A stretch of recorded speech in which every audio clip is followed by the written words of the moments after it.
अब हम लोग तुगलक वंश वाले हैं, हमारे पास हाथी होते हैं, आप लोग के पास हाथी नहीं होते। बताया ना, जो यूरोप से आते हैं हाथी नहीं होते। तो हम हार तो आप लोग नहीं माने करके। तो ये मोहम्मद जो तैमूर लंग था क्या करता था, अपनी सेना को आगे किया। जैसे सामने वाली सेना 1 लाख की सेना को देख के नहीं डरा, तो जो सब पिछले जो सैनिक जिनको मारा था उनको सामने खड़ा करके उनकी गर्दन काट दिया। अब भाई गर्दन कटते हुए एक साथ 10-20 हजार लोग गर्दन कटेगा, उसको देख के डरेगा नहीं आदमी। उसको भी देख कर क्या हुआ, तुगलक शासन नहीं डरा।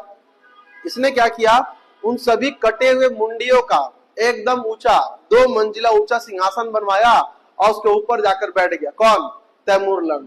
अब भाई कहीं से गुप्तचर लोग बताया, महाराज वो तो इतना खतरनाक है कि 2 मंजिला क्या बनवाया है, कुर्सी बनवाया है। क्या चीज बनवाया है? मुंडी का बनवाया है महाराज, मुंडी का। किसका? तो इंसानों की मुंडियों का।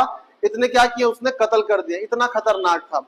उसको भी देख के जो तुगलक में शासक था, वो था मैं नहीं डरता करके युद्ध करने पहुंचा। जैसे युद्ध करने के लिए आया तो भारतीय दिल्ली सल्तनत के सेनाओं के पास हाथी हुआ करते थे।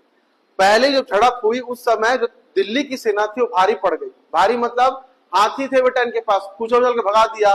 तैमूर लंग की सेना क्या हो गई, पीछे हट गई। अब उसका दिमाग खराब, निपटाना तो है करके, तो वो अपने साथ अरब से ऊंट ले आते थे वो लोग। उन्होंने क्या किया, पूरे ऊंट के ऊपर पूरा पेरा भूसा बंधवा कर और सेना लड़ने के लिए भेजा। और जैसे ही हाथी पास में आते थे, वो ऊंट के पेरा में आग लगवा देता था।